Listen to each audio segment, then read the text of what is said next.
Are you looking for a way to add multiple time entries to tickets in Autotask? If so, then this video is for you.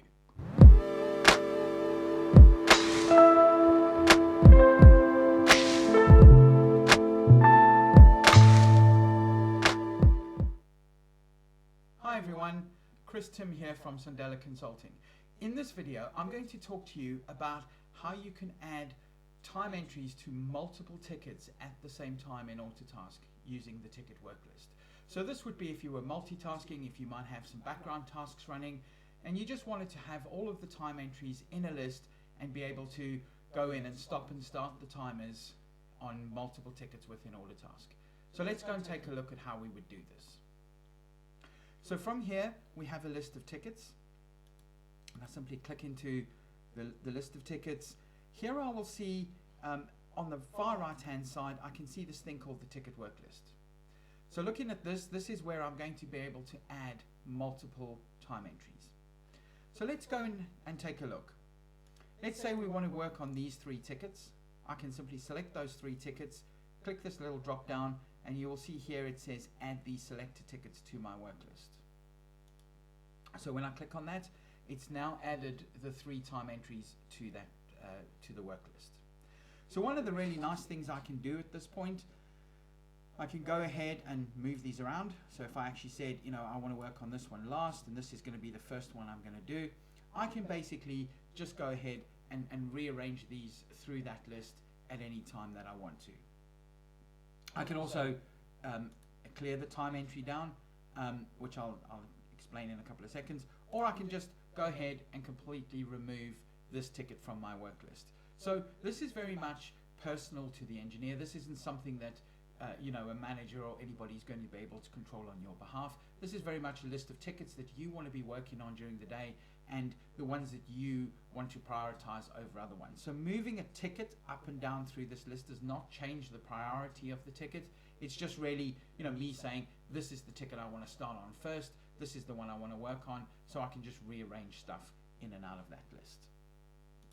So let's go into here and add another 2 tickets to my work list.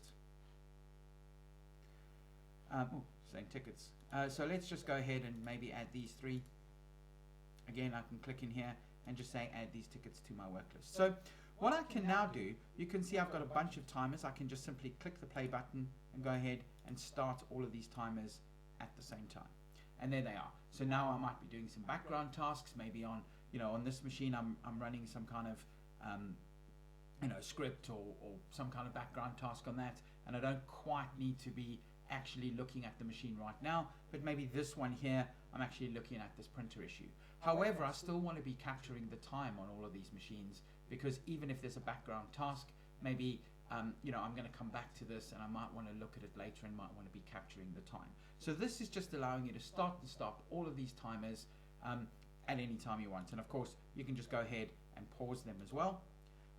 The other thing you can do is down here there's an option that says reset all stopwatches. So what you can simply do is, if, say for example, you've left this work list on overnight and these timers come in, you come in the morning and these timers are, you know, showing 12, 15, 18 hours, and you can simply just hit reset timers, and what this will do is it'll basically mark all of these to just be you know, back to 0. So what we can also do from here, let's just go ahead and start all of these up. Now one of the other cool things you can do at this point is, if you wanted to add time, you now don't have to go into the ticket, look at the ticket, see what the ticket is, click the time entry, all those kinds of things. You can simply just click this little blue button here, and that opens up just the time entry, and what you will see happen here is, if we look back up, the timer is still ticking, and the hours worked here, or the time worked, will automatically reflect what's inside that time entry. So you can see that's just jumped to 15 minutes, and that's because we're rounding this ticket up to 15 minutes. But now I can just go in, do what I need to do, you know, type my notes, tested, whatever I want to put in there, and you can see I can just simply hit save and close, and away I go. Now one of the things that will happen here is when I do that, it'll just add the time to the ticket, and the ticket will stay in this ticket work list. if I mark the ticket as complete, then it automatically moves it out of my task list, and then obviously that ticket is no longer there, and I'd have to go back in and add it back to my task list. The other thing you can do, however, though, is, you know, maybe if the ticket is still in progress or it's open, but you no longer need this ticket in your task list, you know, maybe you've made it as waiting customer, and you no longer need to be doing anything with it specifically right now, then what you can do is just click the little cross button, and that removes the ticket from your work list. It doesn't change the status of the ticket or mark it as closed or anything like that. It just simply removes it from your task list, and then you can go back in and add it later on if you need it as well. So one of the other things you can then also see, if you were on a different screen, so say for example, you know, you just had these and maybe you didn't have this ticket view in front of you, and also you know, you don't want to have to go and find what the ticket is to look through here, you can simply click this little up arrow, and what this will do is open up the full ticket screen. Now you can have a look through here and you can see exactly what was inside that ticket. And to get that ticket back into your doc, back into your you know, into your task list, there's a little button at the top here that you can click on, which basically just moves it back to your task list at the top again as well. So if I do that, it's now just moved it back into my task list.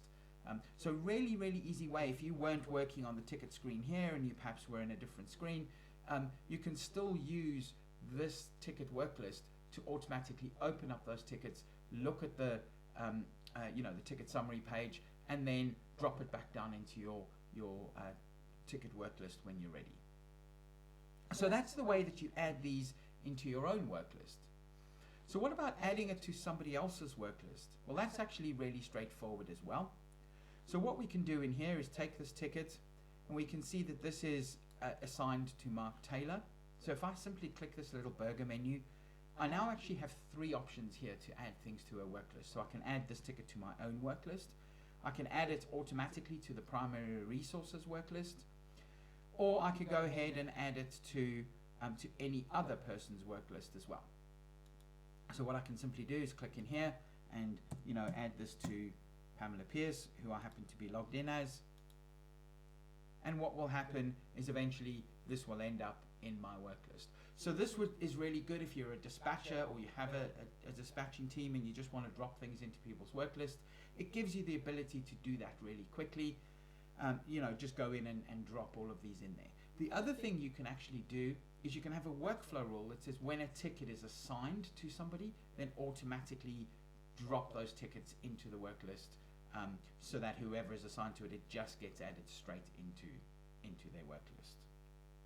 So a really cool feature here in Autotask. Now, one of the other things you can do, if you look in here, it says open this in a new window. So if you click on this, it simply just opens this up in a new window. You can then use this tab to drag this over to a different screen, and then you could minimize this part of Autotask. You know, you might not need this screen anymore because all you've got is your list of work, your work list.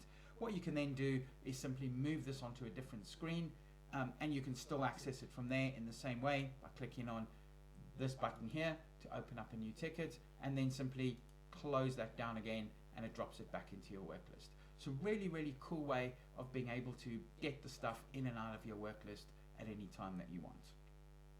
Now you can also see here there is a task work list as well. So this works in exactly the same way as the ticket work list. So any project tasks, anything like that that you have to work on, you can also add those project tasks into the work list as well.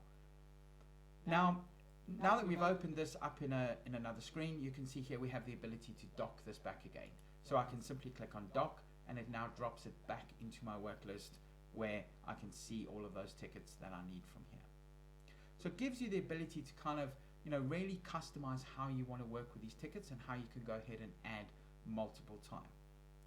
There is underneath this cog as well, there is the ability in here to decide what happens with these tickets. So for example, you know, you can say that when a ticket is added into the work list, then automatically start the timer. You know, and you can then also say, the bottom one here says automatically start or unpause the stopwatch when a ticket or time entry is opened from my work list. And that's when you open it and you see that main that main ticket screen, the timer continues to tick. So you can actually have that that happening. You can turn these on and off, and you can also choose what data you're actually showing in here. So you can see that, you know, we're showing ticket number, we're showing the title, and we're showing the account information as well. So here is the title of the ticket, the account number, all of that information. So I think you can have 5 in here, so maybe I want to show issue, and I think it only allows us to put in, let's just try. Yeah, so it only allows us to have 6 in there. But what you can now do is, so let's just move one of those out. And you can see you can make this a little bit wider and have a lot more information in there that you want. So the ticket work list, one of my favorite things, I use it all the time when I'm on consulting calls. So if I know that I have calls during the day with customers, and I've got 4 or 5 calls, I just open up my my ticket list. I make sure that all the calls I'm dealing with are inside my ticket list, and I just have it running on a separate monitor in my office so that I know these are all the calls that I need to be working on.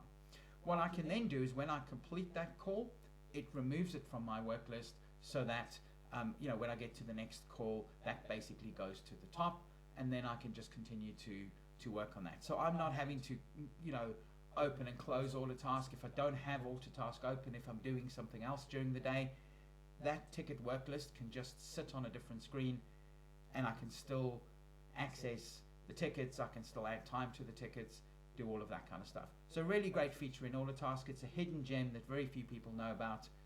So I hope that was useful. If it is, I would really appreciate it if you could like and subscribe if you'd like to see any more of this kind of content, or if there's anything that you want me to specifically show, then, you know, comment below. I'd love to hear from you. Thank you very much for watching, and I look forward to seeing you on the next video.